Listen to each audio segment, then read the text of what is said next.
Security! Get this piece of trash out of my seat before I lose my patience. Craig Thornton's voice boomed across the room. 60 heads turned. He loomed over Brielle Hayes. Are you deaf? Get lost. You make me sick. Brielle looked up, calm, unflinching. I'm not going anywhere.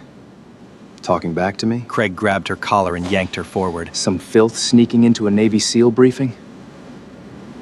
You think I won't throw you in jail? I was invited. Brielle said quietly. Invited? He shoved her back and laughed.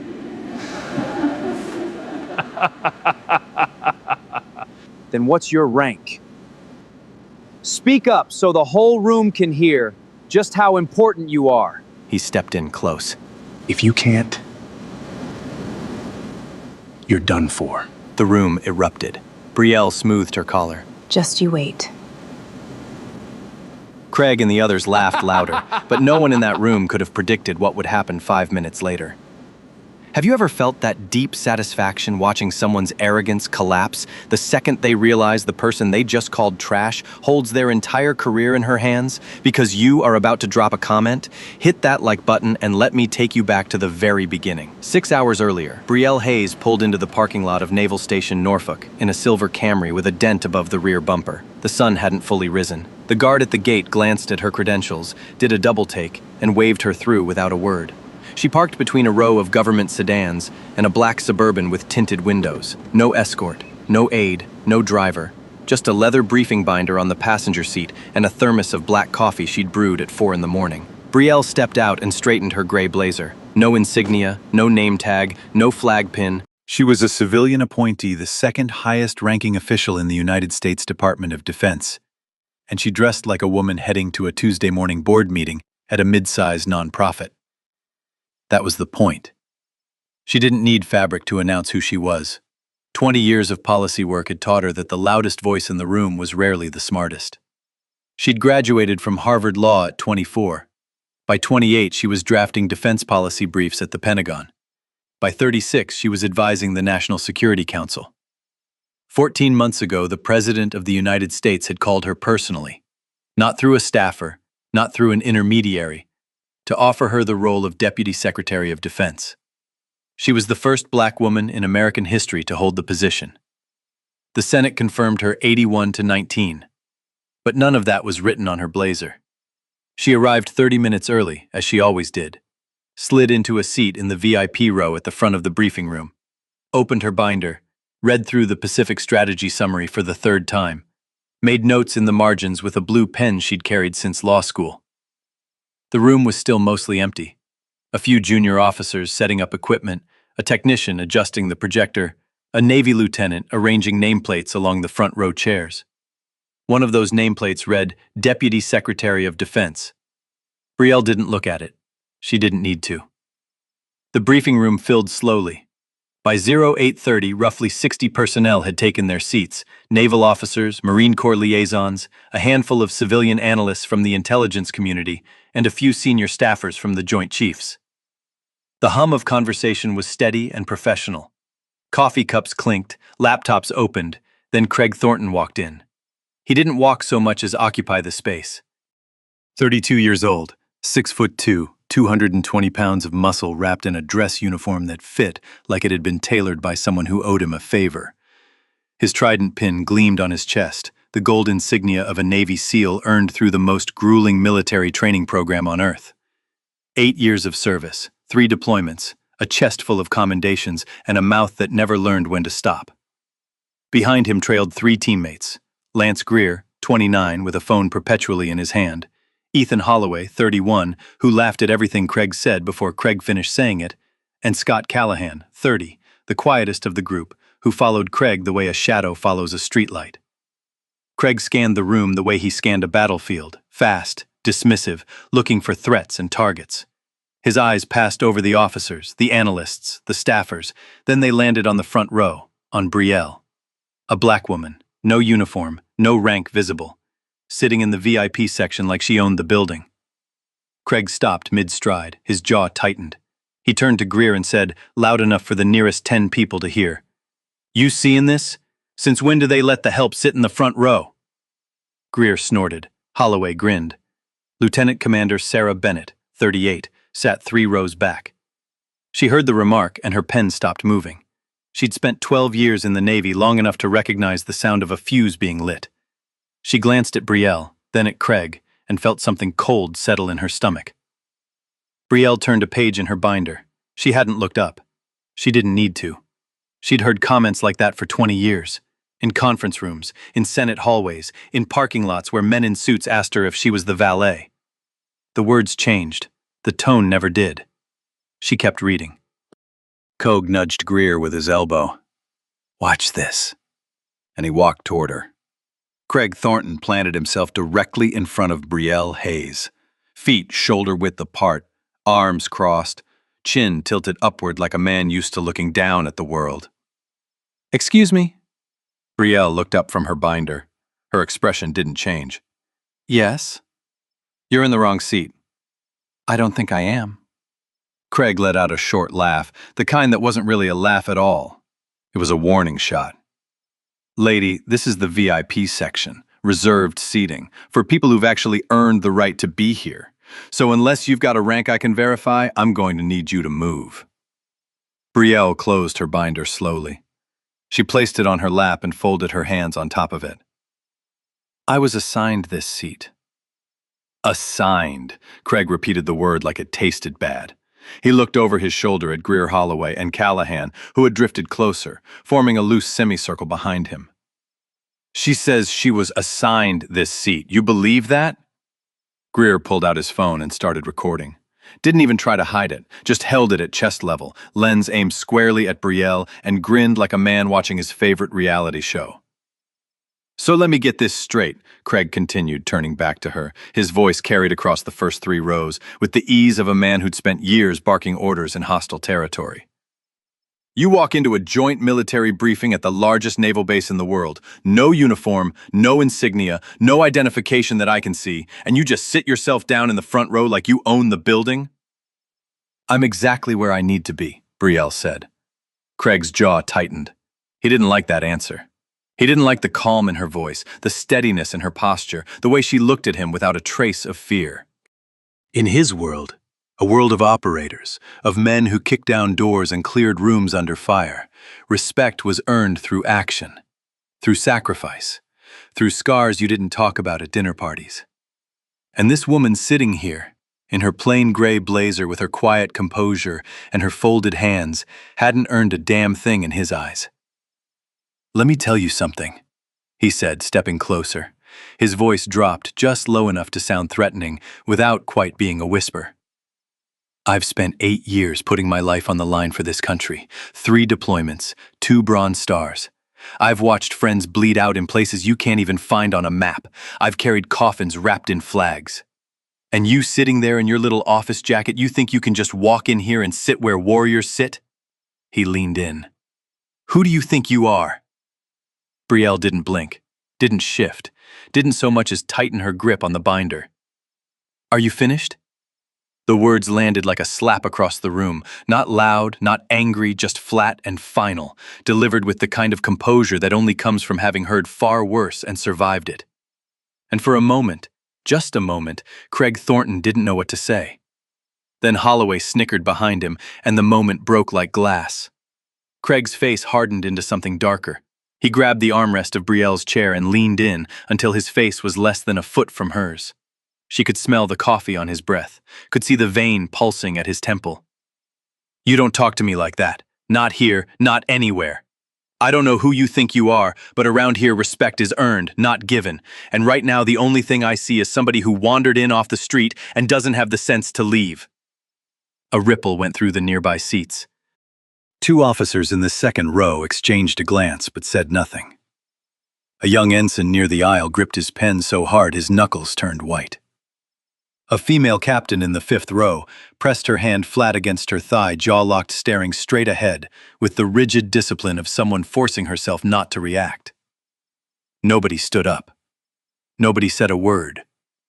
Craig straightened up and turned to face the room. He spread his arms wide like a preacher addressing his congregation. "Let me ask you all something. Am I wrong?" He pointed at Brielle without looking at her. Am I wrong to ask why someone with zero military credentials is sitting in a reserved section at a classified briefing? Anyone? Silence. Thick, suffocating silence. A few heads dipped. One officer in the fourth row folded his arms tightly and stared at the ceiling. Another shifted in her seat and pressed her lips into a thin line. But nobody spoke. Nobody challenged him. And with every second of silence, Craig's confidence swelled like a wave pulling back before it crashes. "That's what I thought," he said softly. "Not a single person in this room disagrees with me." He spun back toward Brielle. "Hear that even? Your so-called colleagues won't stand up for you. Because they know what I know, you've got no rank, no clearance, and no business being here." Lieutenant Commander Sarah Bennett, 3 rows back, had her phone under the desk. Her fingers were moving fast. She'd pulled up the Department of Defense website and typed Deputy Secretary into the search bar. The page loaded slowly. Military Wi-Fi was never fast enough when it mattered. Then the photo appeared. A woman in a gray blazer, hands folded, looking directly into the camera with calm, steady eyes. Bennett's stomach dropped to her boots. She looked up at the front row, looked at the woman Craig Thornton was currently berating. Looked at the photo on her phone. Same face, same blazer, same impossible stillness. "Oh my God," she whispered. She started to stand, started to push her chair back, but Craig was already talking again, louder, now pacing in front of the VIP row with his hands behind his back, playing to the room like a comedian who'd found his rhythm and couldn't stop. "You know what the problem is with the military these days? They hand out seats like participation trophies. Doesn't matter if you've served, doesn't matter if you've bled, doesn't matter if you've buried friends in the sand and woken up every night hearing their voices. None of that matters anymore. As long as you check the right box on the diversity form, congratulations, front row seat, no sacrifice required." Greer whistled low. Holloway slow-clapped from his seat. A few nervous laughs broke out in the middle rows, not because it was funny, but because the tension needed somewhere to go. And laughter was the only escape valve anyone could find. Craig stopped pacing. He walked back to Brielle and stood directly over her, close enough that his shadow covered her completely. "So I'll ask you one more time, and I strongly suggest you answer." He separated each word like a round being chambered. "What is your rank?" The room held its breath. Brielle uncrossed her legs. She placed both feet flat on the floor. She looked up at Craig Thornton, this man who was twice her size, who had the room behind him, who wore his arrogance like a second uniform, and she said with the same voice she used when addressing Senate committees and 4-star generals, "You'll have your answer. Very soon." "Soon," Craig laughed, a loud, barking laugh that echoed off the walls. "That's not how this works, sweetheart. You don't get to sit here and give me riddles. Either you tell me your rank right now, or I walk to that security desk and have you dragged out of this room in front of everyone. Last chance." Brielle said nothing. She simply opened her binder again and resumed reading. Her pen moved across the margin a small, precise note about Pacific Fleet deployments, as if Craig Thornton were nothing more than background noise. Craig stared at her for a long beat. His nostrils flared, his hands clenched into fists at his sides. Then he turned to his crew and threw his hands up. "Unbelievable. She's sitting there reading like she's at a damn library. Like none of this even matters." He walked back to his seat, shaking his head. Greer lowered his phone but kept the recording running. Holloway leaned over and whispered, "Bro, that video is gonna be legendary." Craig grinned and cracked his knuckles. Callahan sat down without a word and stared straight ahead, the only one of the 4 who hadn't laughed once. Sarah Bennett sank back into her chair. Her hands were trembling.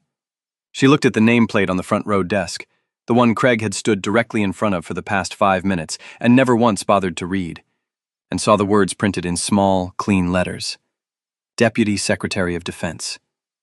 She closed her eyes and exhaled through her nose.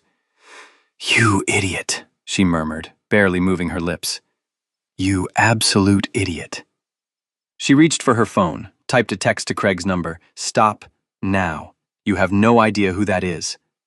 She hit send. Craig's phone buzzed in his pocket. He pulled it out, glanced at the screen, and shoved it back without reading. In the front row, Brielle Hayes turned another page. Her expression hadn't changed once. Not during the insults, not during the threats, not during the laughter. 20 years of moments exactly like this one had taught her something that Craig Thornton, with all his medals and deployments and bronze stars, would never understand. The people who need to announce their power never have any. The people who stay quiet are the ones you should worry about. She checked her watch. 8:32. The Secretary of Defense would arrive in 5 minutes. Craig Thornton settled into his seat with the satisfied grin of a man who believed he'd won. He leaned back, stretched his legs out, and laced his fingers behind his head. "That," he said to Greer, "is how you handle a situation." Greer was replaying the video on his phone, the screen tilted so Holloway could watch. The tiny speakers emitted the tinny echo of Craig's voice, "What is your rank?" followed by muffled laughter. Greer shook his head in admiration. "This is premium content, bro. I'm talking viral. Don't post that," Callahan said quietly. "Relax," Greer didn't look up. "I'm not going to post it. I'm just going to show it to literally every person I know." Craig laughed. "Good. Let 'em see. Let everybody see what happens when you try to sneak into a room you don't belong in." 3 rows behind them, Sarah Bennett stared at the back of Craig's head with the focused intensity of a woman watching a man walk toward the edge of a cliff with his eyes closed. Her text had gone unread. Her warning had been ignored. And the nameplate that could have prevented every single thing that had just happened, sat 12 inches from where Craig's elbow had been resting, its letters still catching the fluorescent light. Deputy Secretary of Defense. Bennett's mind raced through the chain of consequences. Court-martial, career termination, national news coverage. She imagined Craig's face on CNN and felt physically ill. She pulled out her phone again and texted a colleague 2 rows ahead. "The woman in the front row is the deputy SecDef. I'm not joking. Tell Thornton to shut his mouth before it's too late." The colleague read the text, looked at Bennett, looked at the front row, then looked at Craig, who was currently entertaining his crew with an impression of Brielle's calm demeanor, sitting rigidly upright, folding his hands primly, speaking in a high-pitched voice, "I was invited." The colleague put his phone down and did nothing. Meanwhile, Brielle Hayes sat perfectly still. Her binder was open to page 14, a detailed breakdown of naval assets in the South China Sea. But she wasn't reading anymore. She was thinking. Not about Craig Thornton. Men like Craig were not new to her. They came in different sizes and different uniforms, but the script was always the same. The dismissal, the escalation, the demand for credentials that they would never ask of someone who looked like them. She'd faced it at Harvard, where a professor had asked her on the first day if she was in the right classroom. She'd faced it at the Pentagon, where a 3-star general had mistaken her for a secretary and asked her to fetch coffee. She'd faced it in the West Wing, where a senator had looked at her credentials and said, "Interesting hire." Each time she'd said nothing, done nothing, and each time she'd outlasted them all. She wasn't angry at Craig Thornton. She was tired. There was a difference. Anger was hot and fast and made you say things you regretted. Tiredness was cold and deep and made you wonder if the world would ever stop asking you to prove that you deserve to exist in spaces you'd earned the right to occupy a long time ago. She pulled out her phone, opened a secure message thread labeled GT, the initials of Gerald Townsend, Secretary of Defense. She typed 5 words. "I'm in the briefing room." 3 dots appeared, then a reply. "On my way, 7 minutes out." Brielle put the phone down. 7 minutes. She'd survived 20 years of this. She could survive 7 more minutes. Craig noticed her texting and couldn't resist one more shot. "Oh, look at that," he said loud enough for the nearby rows to hear. "She's texting someone." "What do you think, boys? Calling for backup, texting her supervisor at the cleaning company?" Greer howled. Holloway slapped his knee. Even a few officers in the middle rows cracked reluctant smiles. The kind of smiles that people produce when they know something is wrong, but lack the courage to say so. Craig was riding high now. The room's silence had been his permission. The nervous laughter had been his fuel. He stood up again and stretched, rolling his neck like a fighter between rounds. "You know what kills me?" he said, addressing no one in particular. "The nerve.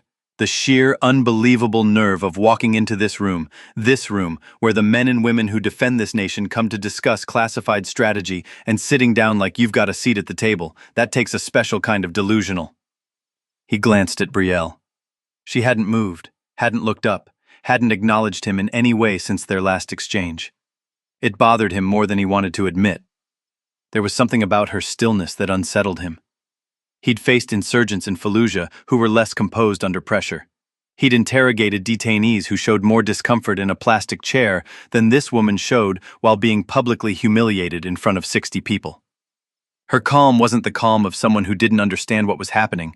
It was the calm of someone who understood exactly what was happening and had already decided how it would end. But Craig couldn't see that. What he saw was disrespect. What he saw was a civilian who wouldn't break. And that made him push harder. "Bennett," he called over his shoulder.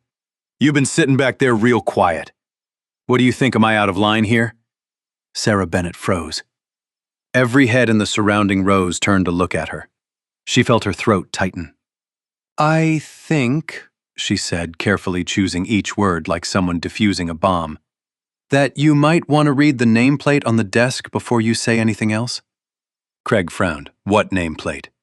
The one in front of the seat you've been standing over for the past 10 minutes?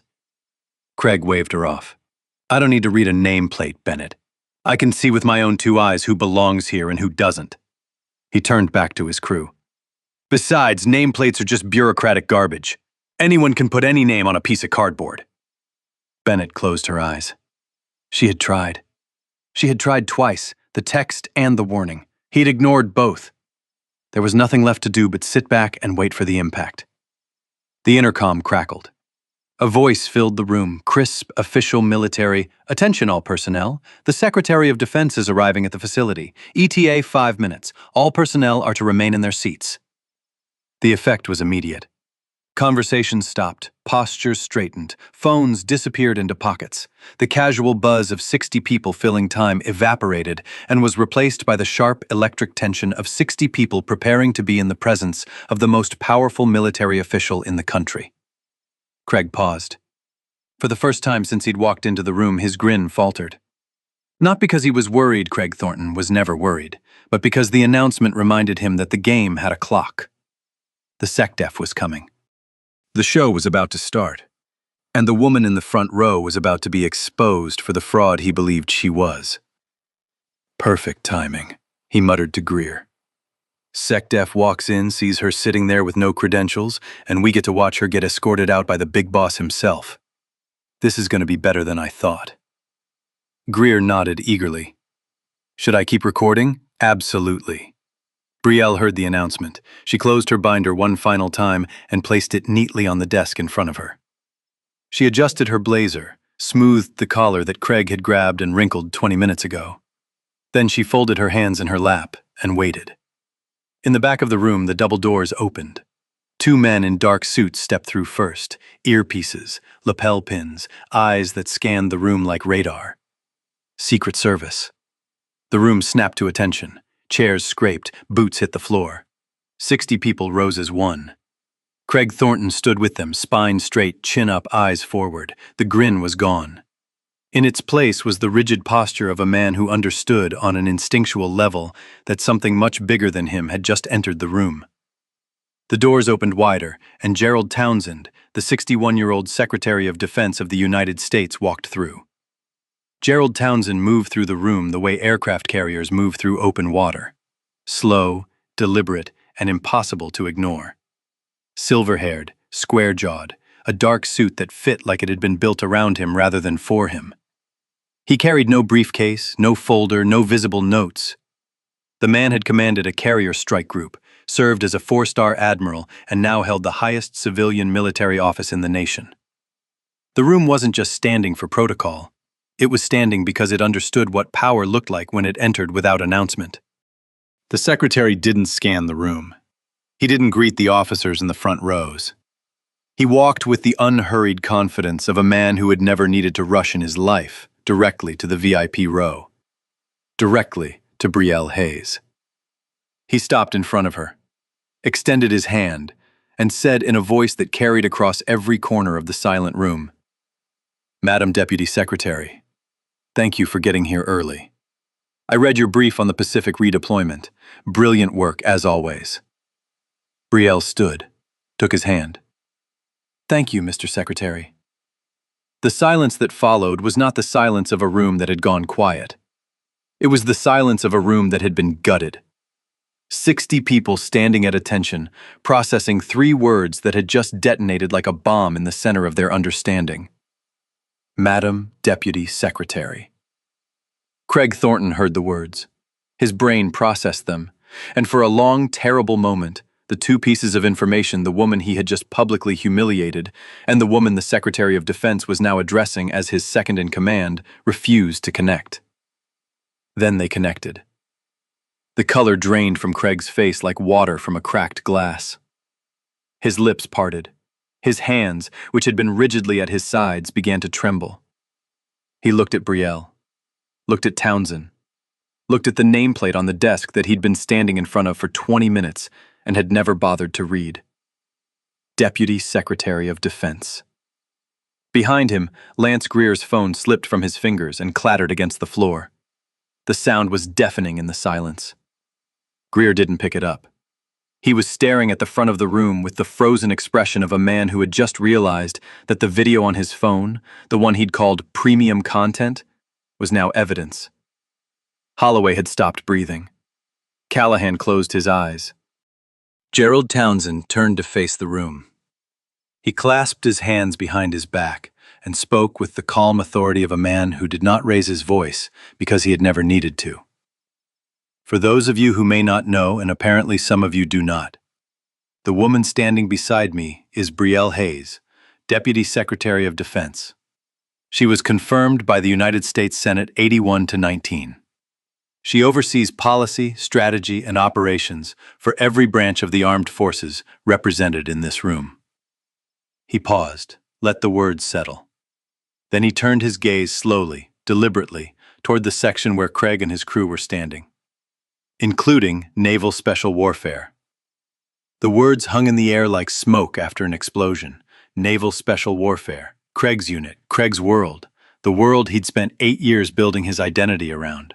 And the woman he'd just called trash, filth, a nobody, she was in charge of all of it. Craig's throat moved. He swallowed hard, his mouth opened. Ma'am, I had no idea. Brielle looked at him, not with anger, not with satisfaction, not with the triumphant smirk of someone who'd been waiting for this moment. She looked at him with the steady, measured gaze of a woman who had spent 20 years watching men underestimate her and had long since stopped being surprised by it. Clearly, she said, one word. That was all she gave him. The same economy of language she'd used throughout the entire encounter. No lecture, no speech, no drawn-out moment of vindication. Just one word that contained everything: the insults, the threats, the laughter, the collar-grabbing, the nameplate he never read, compressed into 7 letters. Clearly. Sarah Bennett, 3 rows back, exhaled for what felt like the first time in 20 minutes. Her eyes were wet. She blinked hard and looked down at her hands, still trembling in her lap. Townsend placed a hand briefly on Brielle's shoulder, a gesture so small and natural that most people wouldn't have noticed it. But for those paying attention, it spoke volumes. It said, I know what happened, I saw, and there will be consequences. He turned to the podium. Let's begin the briefing. Chairs scraped as 60 people sat down, but one person remained standing a beat longer than everyone else. Craig Thornton. His legs had forgotten how to bend. The briefing lasted 42 minutes. Craig Thornton didn't hear a single word of it. He sat in his chair with the rigid stillness of a man waiting for a verdict. His eyes were fixed on the projection screen, but they weren't seeing the maps or the charts or the fleet deployment graphics. They were seeing the moment playing on an endless loop behind his eyelids when the Secretary of Defense had walked past 60 people and spoken her name first. Madam Deputy Secretary. When the briefing ended and the room began to empty, Craig didn't move. His crew filed out ahead of him. Greer walked fast, phone buried in his pocket, eyes on the floor. Holloway said nothing. Callahan paused at the end of the row, looked back at Craig and shook his head once. A small, tired gesture that said everything words couldn't. Then Captain Nathan Reynolds appeared. Reynolds was 52 years old, the commanding officer of Craig's SEAL team, and a man who had survived 30 years in the Navy by knowing exactly when a situation had gone from bad to catastrophic. He had been sitting in the 8th row throughout the entire briefing. He had seen everything, heard everything, and he had spent the past 42 minutes composing in his head the exact words he was about to say. He didn't say them gently. "On your feet, Thornton." Craig stood. His legs felt hollow. Reynolds stepped close. His voice was low, controlled, and colder than anything Craig had ever heard come out of a human mouth. "Do you understand what you just did, sir? I didn't know who I didn't ask what you knew. I asked if you understand what you did." Reynolds' jaw tightened. "You physically grabbed the Deputy Secretary of Defense by her collar, in front of 60 witnesses. While one of your teammates recorded it on video, you called her trash. You called her filth. You threatened to have her arrested. And you did all of this because a black woman in a blazer was sitting in a seat that you decided she hadn't earned?" Craig opened his mouth. Nothing came out. "Give me your base access card." Craig reached into his pocket with numb fingers and handed it over. "Your sidearm stays with the armory. You are suspended from duty effective immediately pending a full investigation. You will not contact the Deputy Secretary. You will not contact any witness. You will not speak to the press. And you will thank whatever higher power you believe in that I'm the one standing here right now and not a JAG prosecutor." Reynolds took the card, turned, and walked away without another word. Craig stood alone in the emptying briefing room. The chairs around him were vacant. The projection screen had gone dark. The nameplate on the front row desk was still there, still legible, still broadcasting the words he should have read before he opened his mouth. In the parking lot, Brielle Hayes sat in her silver Camry with the engine off. Both hands on the steering wheel, eyes closed. She wasn't replaying Craig's words. She'd already filed them away in the same mental drawer where she kept every insult she'd ever received. What she was replaying was the silence of 60 people who had watched a man humiliate her and done nothing. The officers who'd looked away. The analysts who'd studied their screens. The ensign who'd gripped his pen but kept his mouth shut. That was the part that stayed with her. Not the cruelty of one man, the silence of 60. Her phone vibrated. A text from Townsend. "I'm sorry that happened, Brielle. That should never have happened in any room, let alone one under my authority." She typed back, "It's not the first time, Gerald. It won't be the last." 3 dots appeared. Then, "Maybe not, but this time there will be consequences. I promise you that."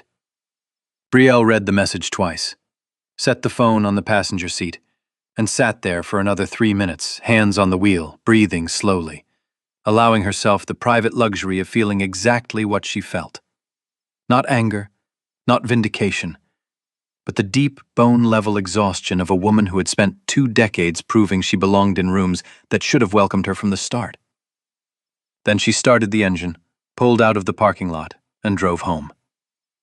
The video surfaced on social media at 6:47 that evening. Nobody knew who leaked it. Lance Greer swore under oath later that he hadn't posted it. But someone in the briefing room had screen-recorded his footage before he'd had the chance to delete it. And by the time Greer realized what had happened, the video had already been shared 14,000 times. By midnight, it had been shared 200,000 times.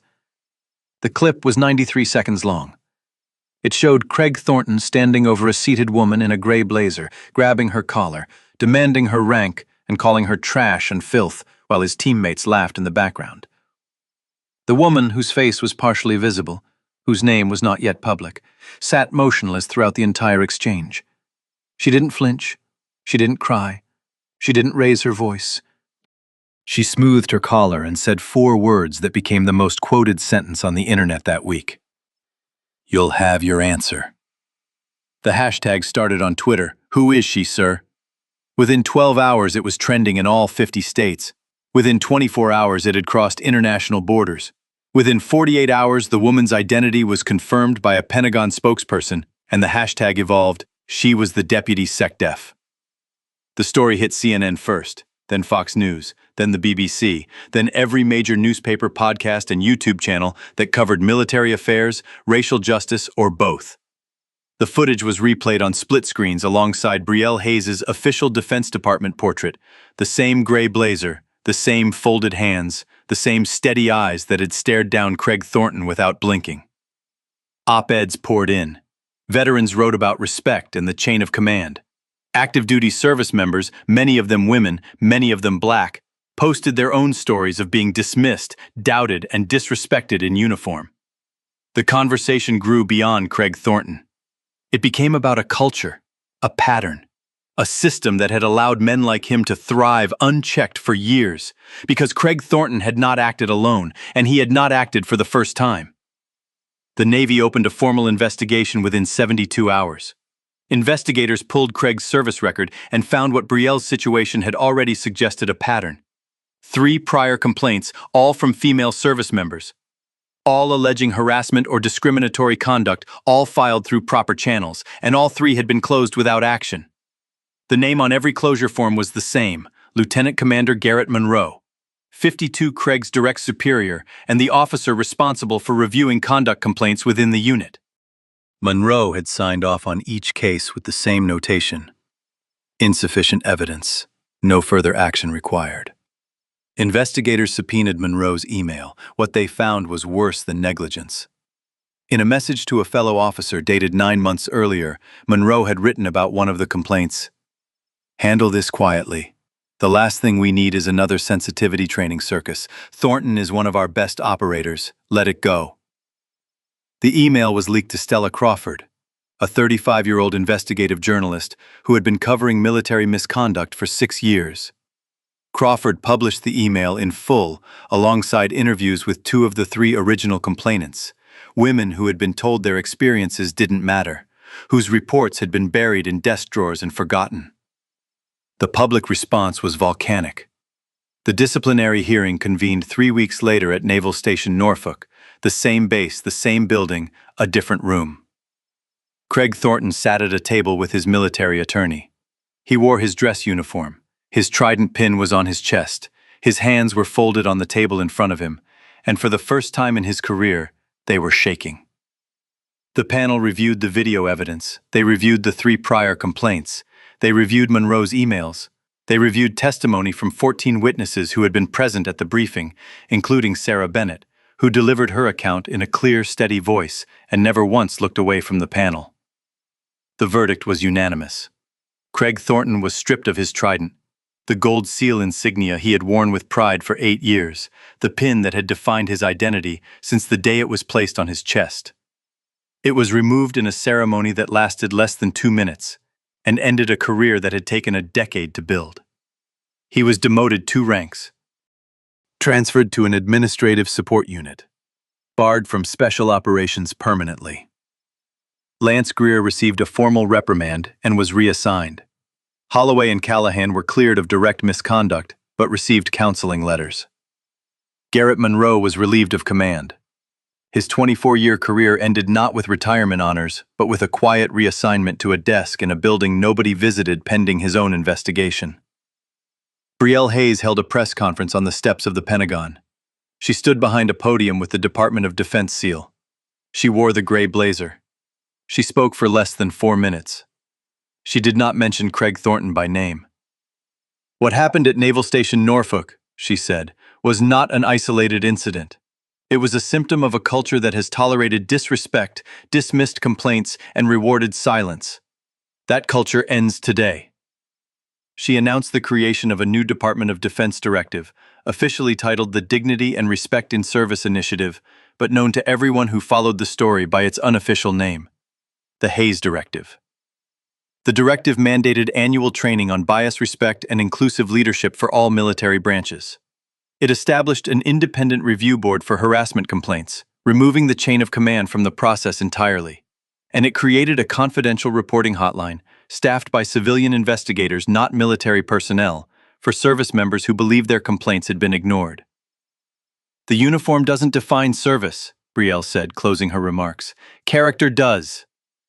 She stepped away from the podium without taking questions. 3 days later, Sarah Bennett sent a handwritten letter to Brielle's office at the Pentagon. It was 2 pages long. It described what Bennett had seen, what she had felt, and what she wished she had done differently. "I saw who you were. I knew, and I didn't act fast enough. I sent a text instead of standing up. I whispered instead of speaking. I will carry that for a long time. I'm sorry. Brielle read the letter in her office, alone at the end of a long day. She picked up her phone and called Bennett directly. You tried, Brielle said. You tried twice. That matters more than you think. Bennett didn't respond for a moment. When she did, her voice was thick. Thank you, ma'am. Call me Brielle. 6 months later, on a Tuesday morning in October, Brielle Hayes pulled into the parking lot of the Pentagon in the same silver Camry with the same dent above the rear bumper. She parked in the same spot she always used, not the reserved space with her title on it, but the open lot, 3 rows back between a pickup truck and a government sedan. She walked through the entrance, badge in hand, nodding to the security guards who had known her face for over a decade. She wore a gray blazer, no insignia, no flag pin, no visible sign of the authority she carried. Some things hadn't changed, but some things had. When she entered the conference room for the morning's intelligence briefing, every person in the room stood. Not because protocol required it, it didn't. Not for a deputy secretary entering a routine meeting. They stood because they wanted to. Because they had watched the video. Because they had read the directive. Because they understood now that the woman in the gray blazer who arrived 30 minutes early and never raised her voice was the same woman who had sat motionless while a decorated SEAL called her trash to her face and had responded not with anger, not with retaliation, but with a single word that had echoed across the entire Department of Defense. Clearly. They stood because that word had changed things, and they wanted her to know it. Brielle nodded, took her seat, opened her binder, and the briefing began. 2,000 miles away, in a small town outside Columbus, Ohio, Craig Thornton was restocking shelves at an auto parts store called Henderson's. He'd taken the job 3 months ago, after the last of his military benefits had been processed and the last of his SEAL teammates had stopped returning his calls. The work was quiet, repetitive, humbling in a way that 8 years of special operations had never prepared him for. He lived in a 1-bedroom apartment above a laundromat. He drove a 10-year-old Ford. He went to work, came home, ate dinner alone, and went to bed. He didn't talk about what happened at Norfolk. Not to his co-workers, not to his family, not to the few friends who still checked in. But he thought about it. Every day. Every single day. One evening in late September, he sat on his couch with his laptop open and watched the video for the first time since it had gone viral. He'd avoided it for months, hadn't been able to stomach the sound of his own voice saying those words, but something made him press play that night. Maybe it was the silence of the apartment. Maybe it was the weight of everything he'd lost. He watched the whole 93 seconds. Then he watched it again. And this time he didn't watch himself. He watched her. He watched the way she looked up when he first approached, not startled, not afraid, just present. He watched her smooth her collar after he'd grabbed it. He watched her open her binder and resume reading while he stood over her, raging, powerless to provoke the reaction he wanted. And he understood, finally, what he hadn't understood then. She hadn't been afraid because she had nothing to prove. And she hadn't told him who she was because she shouldn't have had to. He closed the laptop, sat in the dark for a long time. Then he got up, found a pen and a sheet of lined paper, and wrote a letter. It took him 3 hours and 4 drafts. The final version was 11 sentences long. Deputy Secretary Hayes, I don't expect you to read this. I don't deserve your time, but I need to say it. What I did to you was wrong. Not because of your title, not because of your rank, because of who you are a person, who deserved basic respect that I refused to give. I was arrogant, I was cruel, and I was everything I swore I'd never be. I'm sorry. I'm trying to be better. He mailed it the next morning. 3 days later, Brielle found the letter in a stack of correspondence on her desk. She read it once, read it twice, then she folded it carefully and placed it in the bottom drawer of her desk.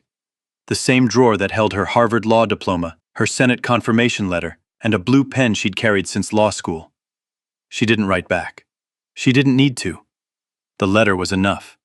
Not because it erased what had happened, Nothing could do that. But because it proved something she had always believed, people can change. Not all of them, not quickly, but sometimes, when the silence gets loud enough, even the most stubborn walls begin to crack. The next morning, Brielle walked into another briefing. Different room, different base, same gray blazer, same leather binder, same 30 minutes early. A young officer fresh out of Annapolis, crisp uniform, nervous eyes glanced at her from across the room. No insignia, no rank visible. He hesitated, then walked over.